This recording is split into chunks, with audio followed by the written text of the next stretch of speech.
posibilidad ng tagumpay o kabiguan, ng ligaya o lungkot. Kaya marapat lamang na tanggapin si Jesus bilang tagapagligtas at Panginoon.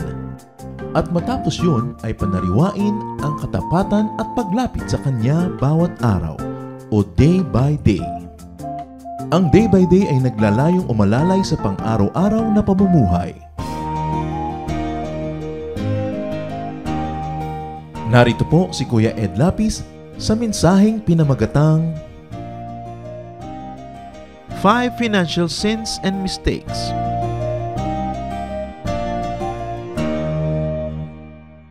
Marami sanang mga karangyaan at mga kariwasaan sa buhay ang manatamasa ng mga mananampalataya kung hindi lang nila nababiolate ang mga financial rules of God. Marami sana mga pagkakataon na mas umaasenso ang buhay, mas lumuluwag, if only people would be sensitive to the financial sensibilities taught in the Bible. Ang ating pag-aaral ngayon para lalo tayong guminhawa sa buhay at tumamasa ng mga pagpapala ng Diyos. 5 financial sins and mistakes to avoid. 5 na mga pinakapangunahing mga pagkakamali sa paghahawak, pamamahala ng pananalapi na dapat ay iwasan ng mananampalataya. Salamat po, O Diyos, dahil kayo pinagmumula ng mga katuroan na nagtutuwid sa aming buhay, nagpapasagana at sumaayon sa iyong kalooban. Kayo po ang mangusap, turuan niyo po kami, lalo naming maunawa ang kalooban niyo sa aming pamamahala ng aming mga pananalapi. Lead us, teach us, so we could be blessings to people as well. And may our obedience to you unlock many more favors and many more blessings from you because you are kind and you are good and you are just. Father, we ask you to be our speaker. Teach us. In the name of your Son, Jesus, we pray with thanksgiving. Amen. Deuteronomy 24:14-15. Do not take advantage of a hired worker who is poor and needy. Pay them their wages each day before sunset, because they are poor and are counting on it. Otherwise, they may cry to the Lord against you, and you will be guilty of sin. So obviously, ang unang kinakausap dito, ang pangunahin ay yung mga employers, mga may kaya sa buhay, may mga manggagawa na pinasuswelduhan. At sinabi, huwag pagsasamantalahan ang pangangailangan ng mga mahihirap. At kung sila ay arawan na nagtatrabaho, kailangang paglubog ng araw, pagkatapos ng isang maghapong pagtatrabaho, sila ay bayaran na. Baka daw sila ay dumaing sa Panginoong Diyos kung sila ay pinatatagalan pa ang kanilang mga sweldo at sila ay dinggin ng Diyos at ang nagmamalupit sa kanila ay makatanggap ng parusa. So as we talk about 5 financial sins and mistakes, one is underpaying workers. Hindi pagbabayad ng sapat, ng tama, patuloy na pagsasamantala sa mga nangangailangan at patuloy na pagdidiin sa kanila sa kahirapan. And then, next to that is delaying payment of workers. Kaya nga nagtatrabaho yung mga tao kasi kailangan nila yung kikitain. Hindi na dapat tagalan pa, pananagutan ng mga employers, ng sino man na namumuhunan o nangangailangan ng hard labor na magbayad sa oras at ng kompleto. At kung maaari ay sobrahan pa sa hinihingi ng batas o sa usapan, lalo't kayang-kaya naman noong nagbabayad. Na sa pag-asenso ng namumuhunan, sa pag-asenso nitong employer, kasabay na umaasenso ang mga manggagawa. James 5:4-5. Look, the wages you failed to pay the workers who mowed your fields are crying out against you. The cries of the harvesters have reached the ears of the Lord Almighty. You have lived on earth in luxury and self-indulgence. You have fattened yourselves in the day of slaughter. Tinutuos ng langit, dinidinig ng langit ang lahat ng daing ng mga kawawang manggagawa na ginigipit ng kanilang mga employers. Nakararating sa tainga ng Diyos ang kanilang mga pagdaing. At yun daw sobrang nagpapasasa sa buhay ay parang pinatataba lang nila ang kanilang mga sarili para mga hayop na pinatataba para sa araw ng pagkakatay. May araw ng pagtutuos. At ang lahat ng mga excess fat that came from the blood of the poor workers and wage earners will be accounted for. Delaying payment of workers intentionally for selfish convenience or gain or for more profit, that is hated by God. Napakalambot ng puso ng Panginoon sa mga manggagawa at mga kapuspalad, kaya kinakailangan na sino man na pinagpapala ng Diyos na umangat sa buhay at siya na ngayon itong employer ay maging mapagkalinga. Even in the much ballyhooed economic progress of our country, so many of our countrymen and countrywomen are not becoming participants or recipients of the bonanza because only the capitalists are making so much money and the laborers are really paid very, very measly. Masyadong konti ang sweldo. Kahit anong gawin mo, hindi mapagkasya ng mga taong kanilang trabaho. Napakaganda na yung mga corporate groups, sila na mismo ang magkusa to share profits with their workers. Kailangan po natin maghintay na mag-alsa, magkaroon ng himagsika ng mga nagugutom para magising ang mga sobrang mayayaman naman. You will read this in the newspapers. Tens of billions, many tens and tens of billions sa mga net profit nila the past year. Pagkatapos pag tinignan mo yung mga pasweldo sa mga manggagawa, sobrang maliit. Sobrang top-heavy ang ating mga kumpanya. Top people, executives, and all that have so much privileges. And they enjoy so much when it is at the back of the toiling majority where the economic growth actually happens. And they make it happen. Kaya kailangan naman magkaroon tayo ng ganung uri ng konsyensya. At sa pagtitrain naman natin ating mga manggagawa, we should train our people, our workers, for higher paying jobs. It's not enough that they have a job, that they are not idle, but they should get more for their labor. Why? Because you live only once in this kind of life before eternity. At yung mga what you miss here, you miss forever. Kaya mahalaga na may opportunity sa binibigay tayo sa mga tao. Isa sa mga nakakalungkot na katotohanan sa ating lipunan, ang dami mga gifted people but they are not able to develop their gifts because they're always trying to just survive. Ang dami mga magagaling na tao na ibinebenta na nila yung buong buhay nila, lahat ng oras nila sa buhay sa kanilang mga employer, hanggang tumanda na lang sila at namalayan nilang mamamatay na lang sila, pero ang dami pa nilang pangarap na hindi natupad, ang dami pang mga dapat gawin, marami pang dapat napuntahan, nakain, pero naalipin na lang sila ng walang tigil na pagtatrabaho at hindi sila makalaya kasi isang kahit isang tuka. Wala silang kahit konting puhunan ng 2 buwan na pwedeng maghanap ng mas magandang opportunity kasi wala nang gagastusin para bukas. At yun ay nakakahiya sa Diyos, lalong-lalo sa isang bansa na sinasabi mo na maraming asenso, umaasenso ang lahat, tapos maraming taong sobrang naiiwan. Psalm 37:21, the wicked borrow and do not repay, but the righteous give generously. Again, another offense to the sensibilities of God is borrowing and not paying on time, fully, and with interest. Jewish lenders were forbidden to charge interest to their people, but the borrowers were not forbidden to voluntarily pay interests. Ang pinagbabawalan lang naman ay nagsasamantala ka sa pangangailangan ng nagigipit, hindi ka daw dapat nagpapataw ng interest sa ganung mga pautang. Pero hindi naman pinipigil yung nangutang, lalo't namuho na naman siya, kumita naman siya, umasenso siya, hindi naman siya pinipigil na magkusang magbigay ng interest sa nagpautang sa kanya. Gawin natin mga kapatid na practice kung sakasakaling kinakailangang umutang sa kapwa. At least pag isinoli mo, bigyan mo naman ng interest. Kasi yung mahinira mo kung nasa bangko, kikita man lang yun kahit 2%. Kahit 1.5%. Pero ang tagal-tagal na nasa iyo ang pera niya, isosoli mo, hinira mo nung 5 years ago, 5,000, ibibigay mo rin ngayon 5,000. Baka ang value na lang doon, mga 4,700, 4,500. Masyadong lugi yung nagpahiram. Bukod sa ang haba ng panahon na ninervyos siya kung mababayaran ba o hindi. Kaya mo bang bayaran yung nervyos niya? Kaya mo bang bayaran yung pagsisihan na mag-asawa na? Ba't ba kasi pinautang mo yung pinsan mo? Ayan tuloy, wala tayong pera, hindi tayo makasingil. Malaki ang puhunan na nagpapautang, hindi lang yung pera, pati yung pangamba na baka hindi siya mabayaran, at yung effort na maningil, kung kailangan ka pang habul-habulin. God likes investors to earn profits.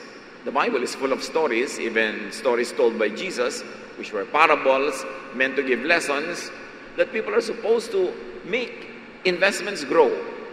That is not wrong to make profit, but profiteering at the expense of the needy, that is what is wrong. Money borrowed for investment or for business must earn interest. Money borrowed for non-commercial emergencies should not be levied interest. Magkaiba eh. Pagka pinahiram ka dahil nangangailangan ka, sabi, huwag ka nang singilin, lalo't patuloy ka pa rin nagigipit. Pero kung ipinahiram sa iyo, ipinuhunan mo, nagamit mo para kumita ka, magkaroon ka ng trabaho, dapat magbigay ka ng interest. It is noteworthy that there's a lot of teachings in the Bible, both in the New and the Old Testaments, about how to handle money. You would say, and many people would think, that spirituality is concerned only with what is beyond eternity and not in this material world. But yes, the Bible is full of teachings about how to manage financial resources. James 2:15-16, suppose a brother or a sister is without clothes and daily food. If one of you says to them, go in peace, keep warm and well fed, but does nothing about their physical needs, what good is it? Isa na namang napakalaking katuruan ito. May dumadaing sa'yo, may nahihirapan, tapos sabi mo, sige, pagpipray kita, pagpalain ka naman ng Diyos, nawa, bumuti ang kalagayan mo, tapos wala ka man lang inabot, pinahiram, ibinigay, na kaya mo naman, isang malaking offense yun sa kabaitan ng Diyos. Not giving to the needy brother or sister when one had the capacity to help is an offense. Ang yung iba, pag sinabi nila kung minsan, ipagpe-pray kita, parang ano lang nila pangtakas, para makaiwas sa pananagutan na may gawin pa silang mas practical, ang sasabihin nilang, I will pray for you. Why pray for people when you can already give them what they need? So don't use prayer as a means to escape from responsibility, especially when you are able to answer for their needs or to give what they want. Napakahalaga mga kapatid, reviewin natin ito kasi kung minsan, pag hindi natin laging nire-review, nagagawa na pala natin, hindi na lang natin napapansin. Sabi ng matatanda, ang paalala ay gamot sa taong nakakalimot. Proverbs 14:14, you harvest what you plant, whether good or bad. Which brings us to a very, very universal and powerful and changing truth. Not planting good seeds of generosity and kindness is offensive to God. Planting bad seeds of selfishness, deviousness, and cleverness are all alike. Kailangan nagtatanim tayo ng mabuti. This is the sin of omission. To steal from the poor is a sin of commission. But not to give to the needy, not to plant good seeds of generosity and kindness is a sin of omission. Dalawang paraan naman tayo para magkasala. May ginagawa kang mali o may dapat kang ginagawang tama tapos hindi mo ginagawa. Stealing from, cheating and underpaying planters and farmers, investors, workers, and buyers are all offensive. Exodus 20:15, one of the 10 commandments, you shall not steal. It is so easy to say and dismiss that I am not a thief, I don't rob, but brothers and sisters, intellectual piracy is stealing. Many people could be very guilty of this without being aware. Producing, selling, or buying pirated and imitation products are acts of stealing. When you enjoy the prestige of a brand splashed all over your bag, and that bag is an imitation, that is a stolen glory. When you produce something and splash a brand on it that is paying a lot, spending so much for research, for advertising, for product development, and you steal their brand or logo and put it on an imitation product, that is stealing. You don't have to grab somebody's wallet to be a thief.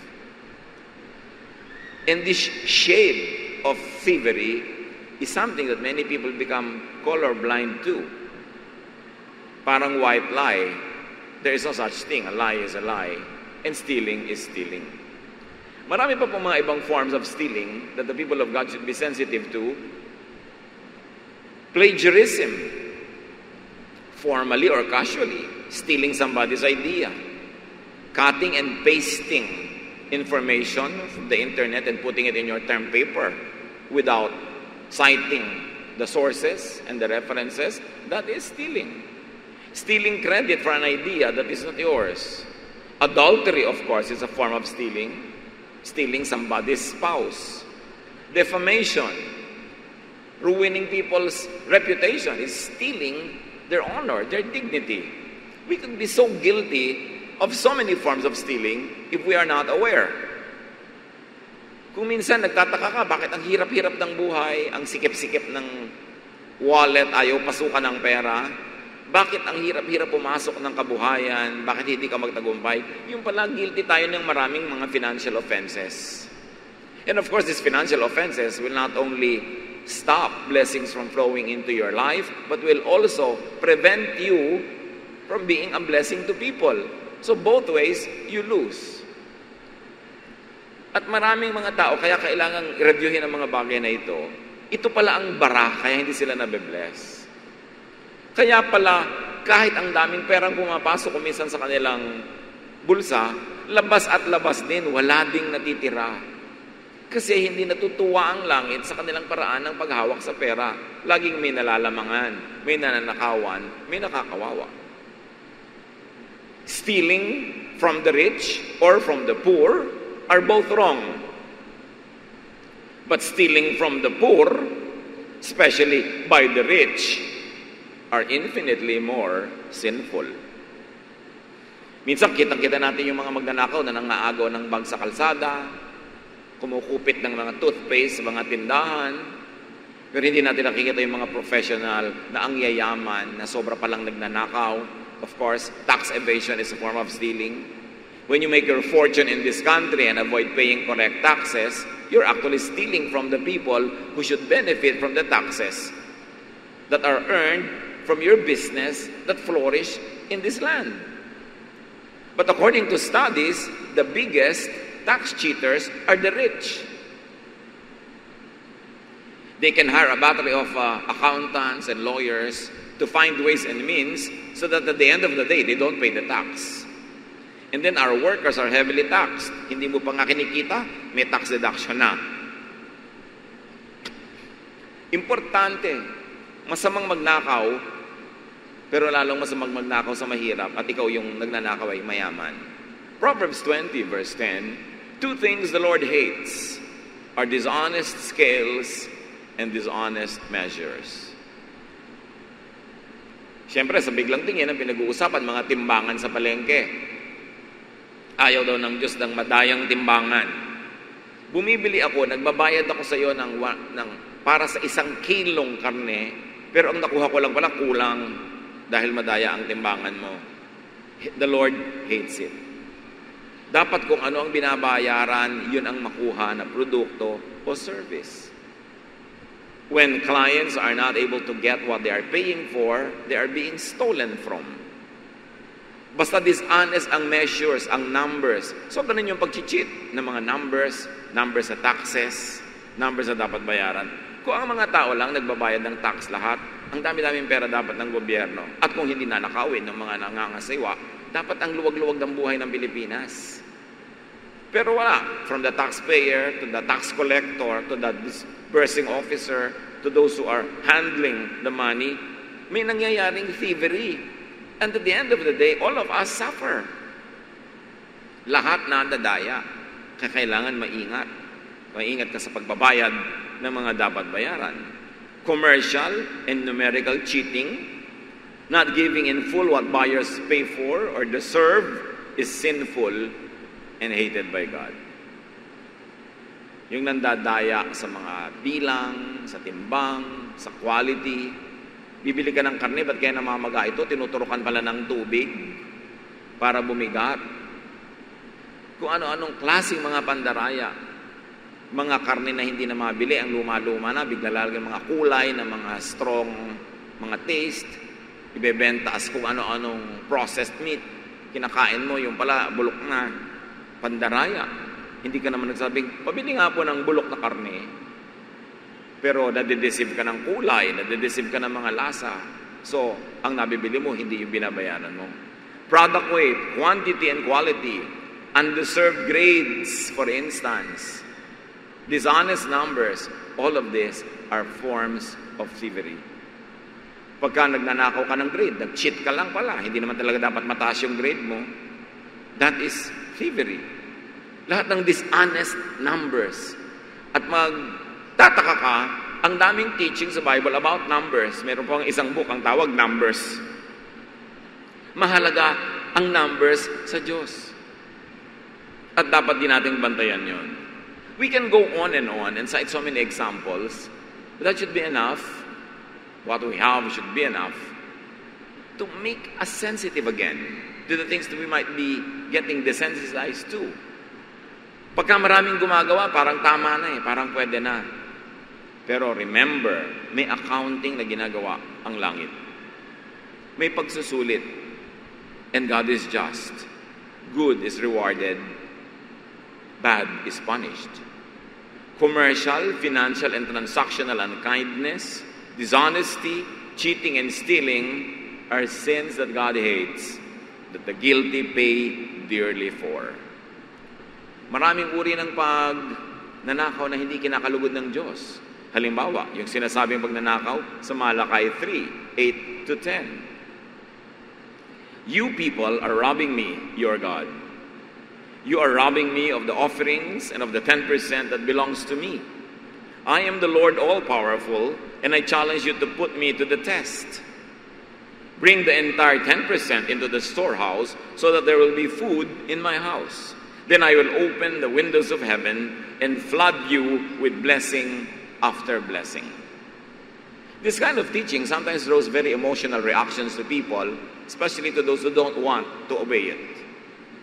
Pero Malachi 3:10 is as biblical as John 3:16, and both must be taught powerfully and clearly for the sake of those who should know it and for the sake of those who will benefit in obeying it. Napakahalaga na hindi mo ninanakawan ng kapwa-tao at lalo namang ang Diyos. Ang sabi niya, alam niyo, ninanakawan niyo ako Huwag na kayo magtanong-tanong pa, magmaang-maangan kung paano niyo ako ninanakawan. Sabi, pagka hindi kayo matapat sa inyong ikapu, ninanakawan niyo ako. Ba't di niyo ako subukan? Sabi ng Diyos. Natatakot kang matalo, natatakot kang malugi. Ba't di niyo ako subukan? Maging matapat kayo, at kung hindi ko patunayan sa inyo, napababahain ko ang pagpapala sa inyong buhay. Sabi niya, ako na Diyos, sa pinakamakapangyarihan na nagsasabi nito, subukan niyo ako. Ang pagnanakaw kasi, isang uri ng kakulangan ng pagtitiwala sa Diyos. Pag nagnakaw ka, nandaya ka, sinasabi mong, kung hindi ako gagawa ng masama, hindi ako mabubuhay. Pag hindi ako gagawa ng hindi tama, pag sumunod lang ako sa mga sinasabi ng Diyos, malulugi ako, magugutom ako, maghihirap ako. That's why it becomes doubly sinful because it is an expression of lack of trust in God. Na pagka gumawa ka ng tama at naging maka-Diyos ka, mapapabuti ang buhay mo. So, gagawa ka ngayon ng paraan and you will have to borrow tactics from the evil one just to be able to get what you want. Kaya napakahalaga yung tiwala sa Diyos. At nanghahamon pa ang Diyos, sabi niya, subukan niyo ako. Sino kaya sa atin ang talagang nakatanggap na nung hamon at sinubukan niyo nga? Dahil, alam niyo, ang mga matatapat sa area na to ng giving, hindi lang sa tithing sa church, pati sa charity, pati sa pagbibigay sa kapwa, pagtulong, yung mga matatapat, yung napatunayan na nila sa buhay nila, na talagang totoo ang pangako. At yung mga patuloy na hindi matapat dyan, yung mga hindi pa nila nasusubok talaga, kaya hindi nila nalalakasan ng loob nila na gawin ito. The selfish, the opportunistic, the exploiters, cheaters and thieves receive the bad, they give to others. Because in this spiritual life, you keep only what you give away and you lose what you selfishly attempt to keep for yourself. Galatians 6:7, do not be deceived. God cannot be mocked. A man reaps what he sows. Or from the contemporary English version, you cannot fool God. So don't make a fool of yourself. You will harvest what you plant. Cheaters think they win. They win here and lose there. There's balance. They steal from others only for them to be robbed in turn. Dahil may balance. The entire universe runs in balance. Lahat ng negative number may katapat na positive number. Everything is balanced. Kaya pag may ninakaw ka, may mananakaw sa'yo. Pag may ibinigay ka, may matatanggap ka. This is the secret of how to live under God's prosperous, unchanging laws. Bawat panlalamang sa kapwa ay may katapat na paniningil mula sa langit. Baka hindi natin namamalaya, nakakapanglamang na pala tayo. We should restitute, we should pay. And with interest. The selfish, the opportunistic miss God's delight, favor, and blessing. Sa Proverbs 11:25, sabi diyan, a generous person will prosper. Whoever refreshes others will be refreshed. Ang taong palabigay ay mag-aani ng marami. Sasagana ang kanyang buhay. Sino man ang tumutulong sa kapwa ay tutulungan din. Luke 6:38, give, and it will be given to you. A good measure, pressed down, shaken together and running over will be poured into your lap. For with the measure you use, it will be measured to you. Pag lagi kang kuripot, ayaw mo nang kumita ang kapwa mo tao na nagnenegosyo, nagtitinda, sa palagay mo, aasenso ka doon, pagkukuriputan ka rin ng langit. Kung may pinagkakaitan ka, meron din magkakait sa'yo. Pag may binibigyan ka, merong magbibigay sa'yo. At hindi man tao ang magsukli sa'yo noon, hindi ba yun alam ng Diyos? Sabi niya, I am God all-powerful. I know how to repay. Matthew 25:45, He will reply, truly I tell you, whatever you did not do for one of the least of this, you did not do for me. And this is a conversation from the story of Jesus about God in heaven telling people, oh, you are going to enjoy eternity with me because you have been so good to me. And people said, we never did anything good to you. And He will say, whatever good you do to others, I count it as having been done to me. Kung ano man ang ginawa mong masama sa kapwa, ako na rin ang maniningil sa iyo. Aariin ko rin na sa akin mo ginawa. The selfish, the opportunistic feel like winners, but blissfully unaware of how much they really lose. Suriin natin mga sarili, mga kapatid. Identify, beware of, and avoid and stop financial sins and mistakes. Because that could be the very big impediment to your own progress. To blessings that are supposed to be received by you, but you never get because we block the way of blessing. At kung kayo naman yung biktima ng mga panglalamang, pagdanakaw ng kapwa, we must be innocent as doves, but wise as serpents. Do not permit yourself to become victimized all the time. Hindi ibig sabihin ng godliness, tanggapin mo na lang ang pambibiktima at pagsasamantala sa iyo ng kapwa. You must speak up for your rights.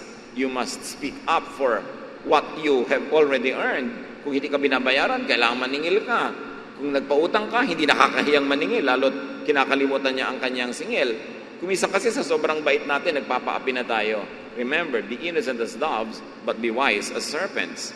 Huwag naman yung sadyain na nadadaya na kayo, hindi pa kayo kumikibo.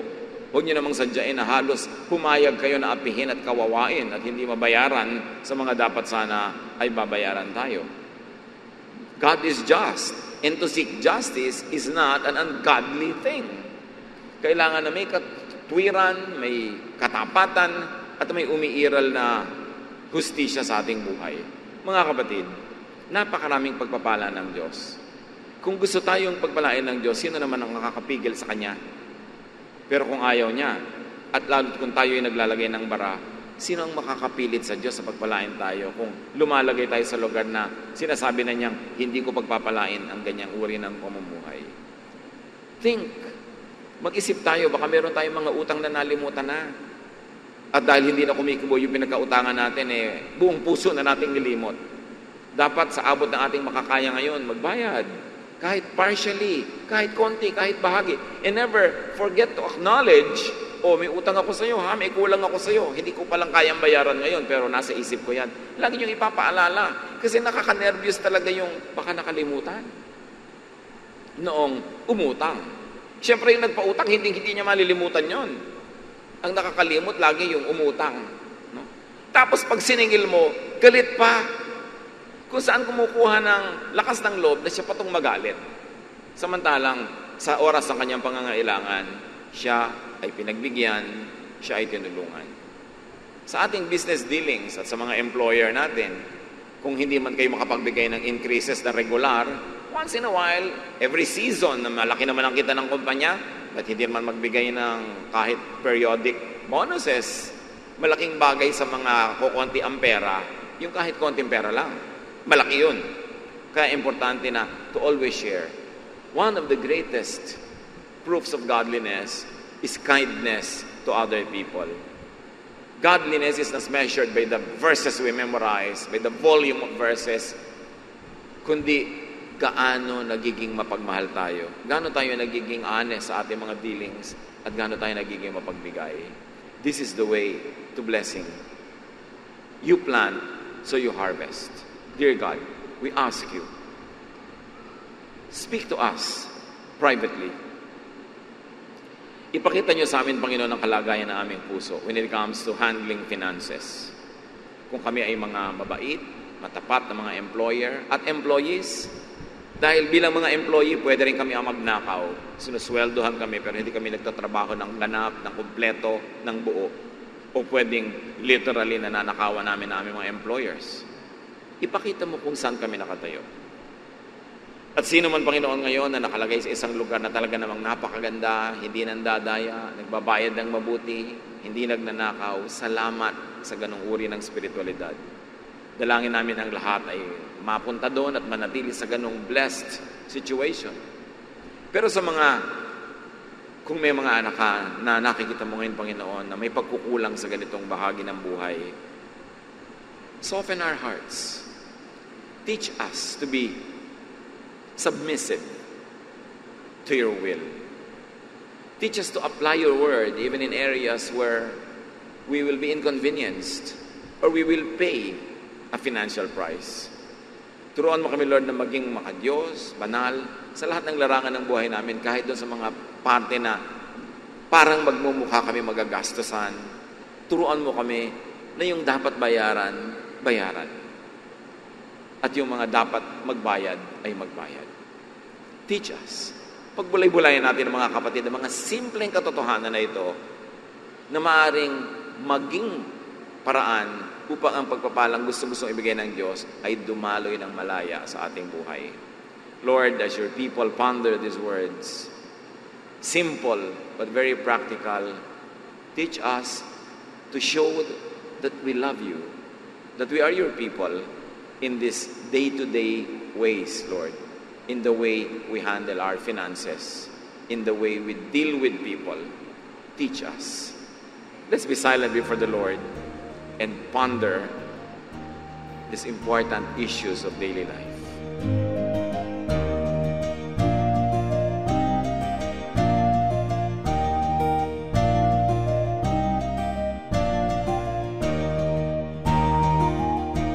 Ang katatapos pong mensahe ni Kuya Ed Lapiz ay pinamagatang 5 Financial Sins and Mistakes.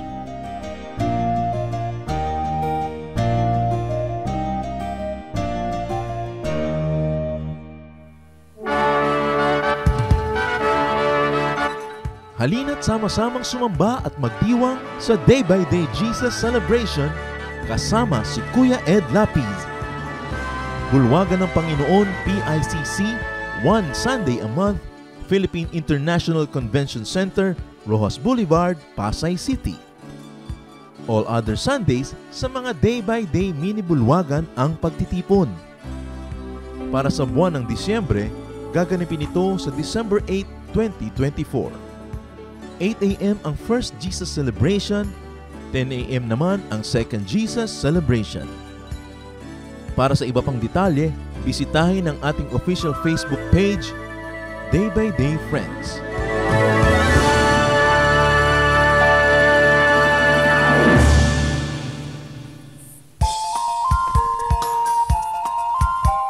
Ako po si Pastor Jerry Salvador at inaayahan po namin kayo na dumalo at makisaya sa Jesus Celebration sa ating Day by Day Gati Jesus Ministries tuwing linggo sa ganap na ikasyam ng umaga sa Gatid, Santa Cruz, Laguna.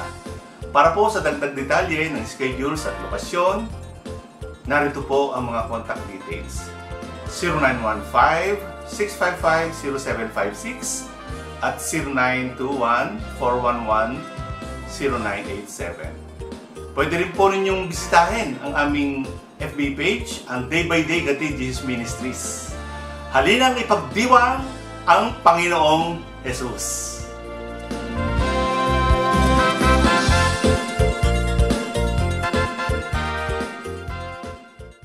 Maraming kayamanan ang ating bayan, maraming hiyas ang ating lahi na dapat makilala at pahalagahan. Kadalasan meron po tayong parang mababang pagtingin sa ating sarili, sa ating mga ninuno, sa ating mga katutubo, at ito marahil ay dahil lamang sa kulang tayo sa impormasyon o kaalaman, kulang tayo sa pagkilala, kaya hindi natin nakasanayan at kung minsan hindi tayo nagagandahan. Maraming kayamanan ang lahing Pilipino. Dapat na makilala, dapat itanyag, at dapat lang na magamit sa pagsamba sa ating Panginoon tulad din ng lahat ng mga larangan ng mga artes ng ating bayan. Isa na dito, na kayamanan ng bayan ang ulalim. Ang ulalim ay isang epikong paawit ng mga Kalinga. Anang kano de ulalime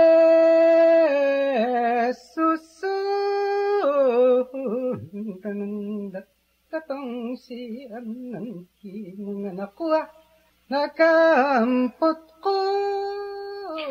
Ang ulalim ay isang mahabang awit o epiko na nagsasalaysay ng mga pakikipagsapalaran ni Banna, ang bayani ng epiko, at ang kanyang panliligaw kay Laggunawa. Ito ay maririnig sa gabi, sa mga masasayang pagtitipon tulad ng budong o kaya sa mga tahanan bilang pang-aliw at pagkwento sa mga bata ng kasaysayan ng lahi.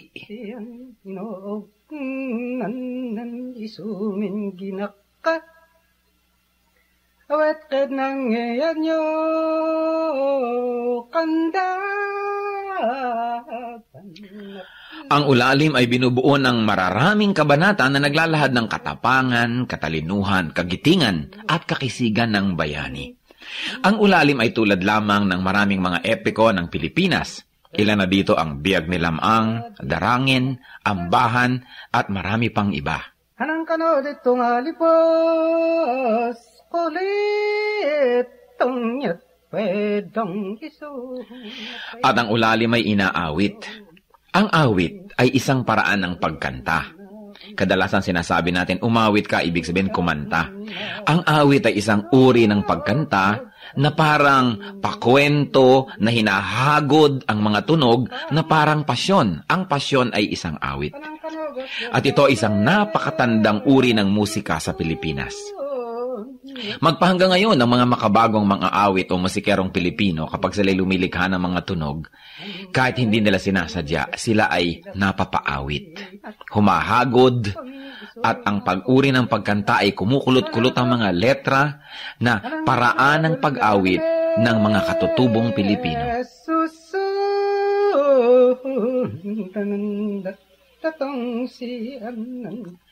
Kilalanin po natin ang mga awit, ang mga epiko ng ating bayan. Hindi tayo salat sa mayamang kultura. Kulang lang tayo sa pag-aaral at kulang lang tayo sa pagkilala. Kung mahal natin ang Diyos ay dapat mahalin ang bayan na ibinigay sa atin. At ang bayang yan ay ang Pilipinas at ang kulturo ng Pilipinas ay dapat kilalanin, itanyag, mahalin, gamitin sa pagsamba. Ulalim, epiko, hiyas ng lahi, kayamanan ng bayan.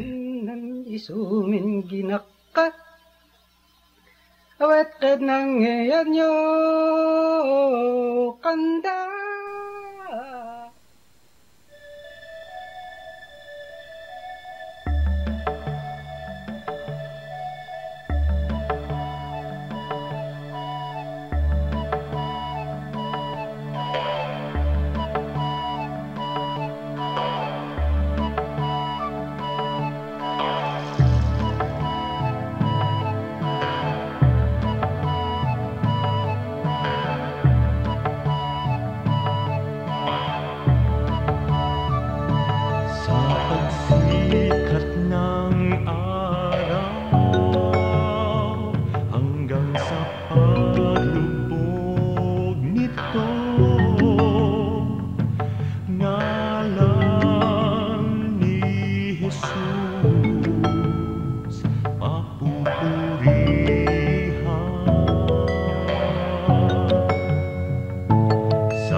ang sa inyong pagmamahal. Lumalandas, humahawan, tumatanglaw sa aking daan, nangunguna, gumagabay sa aking bala ng kapwa. Sa pagdatalyaong gabi na malamig at mainam, akin namang nalalasap ang inyong kapayapaan. Pati ningning ng bituin at liwanag niyang buwan ay banayad kaya dulot ay madlang kapahingahan. Sa gabi man o sa araw, sa diliman o liwanag, kayo ay aking kapiling sa lahat ng kalagayan. Ako'y hindi natitiis, ako'y hindi iniiwan, kaya lubos na papuri ang sa inyo'y aking alay.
di mamamatay. Mayroon akong pag-ibig, ito ay panghabang buhay. Mayroon akong pag-ibig, ito ay panghabang buhay. Mayroon akong pag-ibig, ito ay panghabang buhay.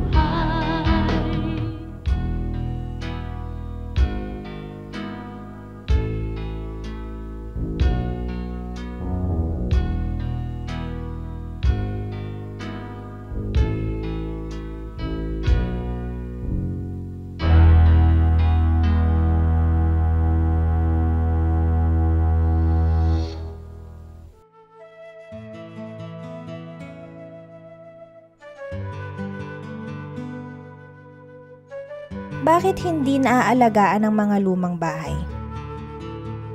May kinalaman siguro yung pagdating ng kulturang Amerikano sa atin na nilait-lait yung sa tingin ng Amerika ay makalumang kultura ng Catholic Spain. Kaya naging mga makabagong Pilipino ay hindi sila natuwa sa mga luma nilang bahay at ginaya naman nila yung American architecture, yung bungalow. Nawala yung silong, nawala yung malalaki mga bintana, nawala yung aesthetics at function na bagay sa buhay Pilipino. At isa pa dyan, maraming mga Pilipino kasi kulang tayo ng pangunawa, ng appreciation sa ating cultural heritage. Kaya hindi natin ikinatutuwa yung mga luma. Tapos, superstitiously speaking, na-equate pa nila yan sa mga multo, sa mga kababalaghan at mga horror. Kaya lalong kumonte ang nagmamahal. At siguro may isa pang practical consideration na yung mga tagapagmana ng mga matatandang bahay, ang tagal bago nila malaman kung sino talaga magmamana nun. Kaya walang gumagastos para ito i-maintain, i-repair, dahil baka hindi naman niya manahin. Palagi ko, pag pinagsama-sama yung mga yan ang dahilan kung ba't hindi natin aalagaan ang mga luma nating bahay na ang katotohanan lang ay napakahalaga at dapat ingatan. Kasi ang architecture is one of the highest testimonies of a civilization. Iyan ang nagpapatotoo ng taas ng antas ng isang kabihasnan. Kaya dapat pahalagahan yung na-achieve na ng ating mga ninuno in terms of architecture.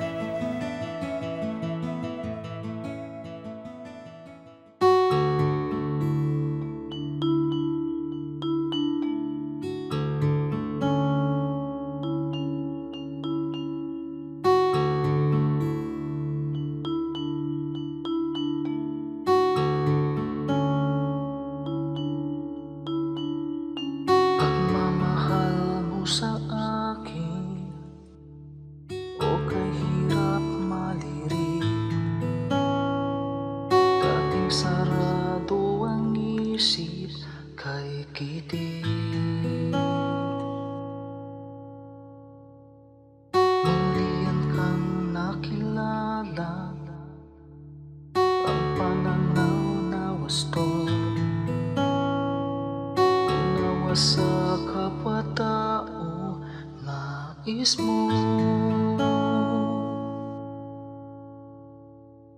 O Jesus, ang iyong pag-ibig ay hindi nagtatangi.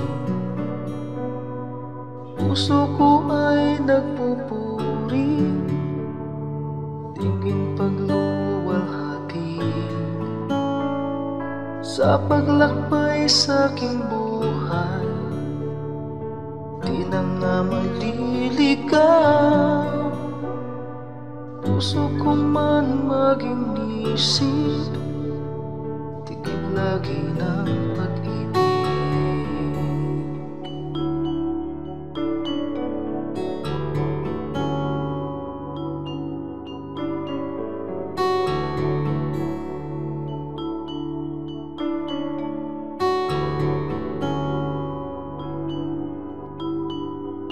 Kung ako'y magsalita man, wika ng bawat tao.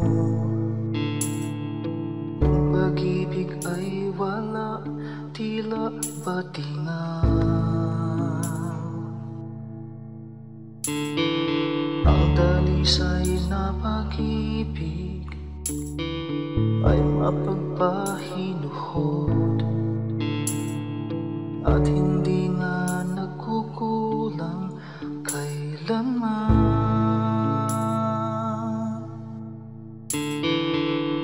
Jesus, ang iyong pag-ibig ay hindi na itatangi. Puso ko ay nagpupuri, tingking pagluluwalhati sa paglakbay sa aking buhay. Di na nga maliligaw, puso ko man maging isip, tikit lagi ng pag-ibig. O Jesus, ang iyong pag-ibig ay hindi na tatangi. Puso ko ay nagpupuri, tingking pagluwalhati sa paglakbay sa aking buhay. Di na nga maliligaw, puso ko man maging isip, tikit lagi ng pag-ibig. Puso ko man maging isip, tikit lagi ng pag-ibig.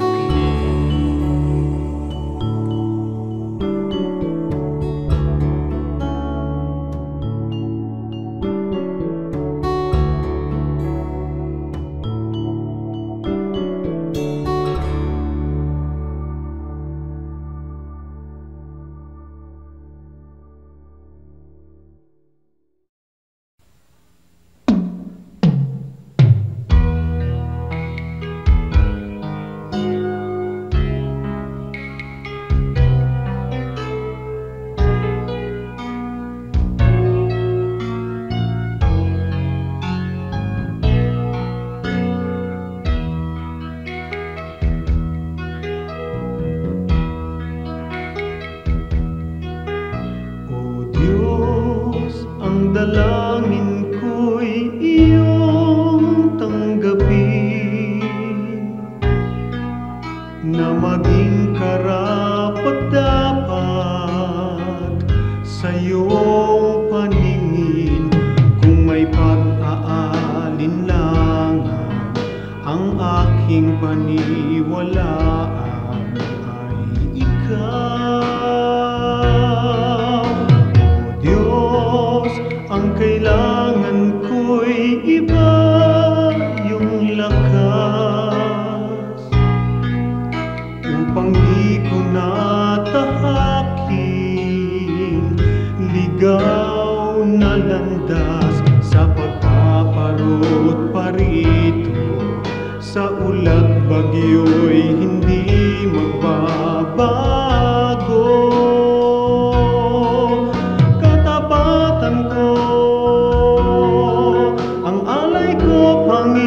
Panginoon, katapatan ko sa'yo'y panghabang panahon. Kahit minsan na tiwala ko'y di kukupas, katapatan ko panatiliin mong wagas.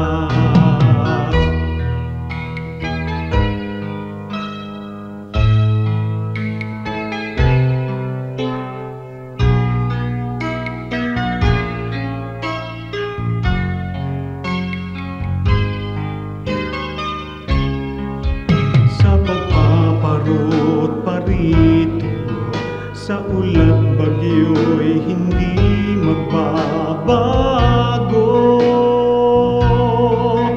Katapatan ko, ang alay ko, Panginoon.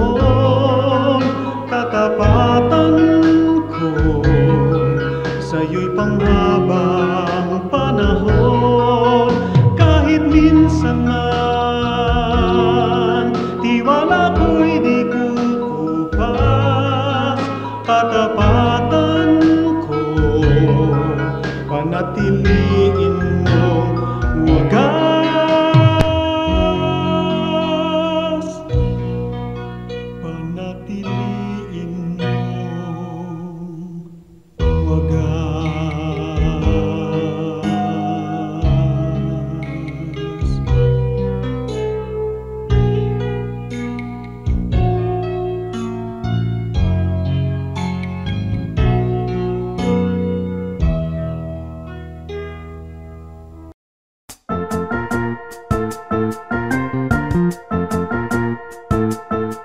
Oras na po para pansamantalang magpaalam ang programang Day by Day. Tayo po'y magsama-sama tuwing ika-6 hanggang ika-7 ng umaga, araw-araw. Magandang umaga po at mabuhay ang Panginoong Hesus!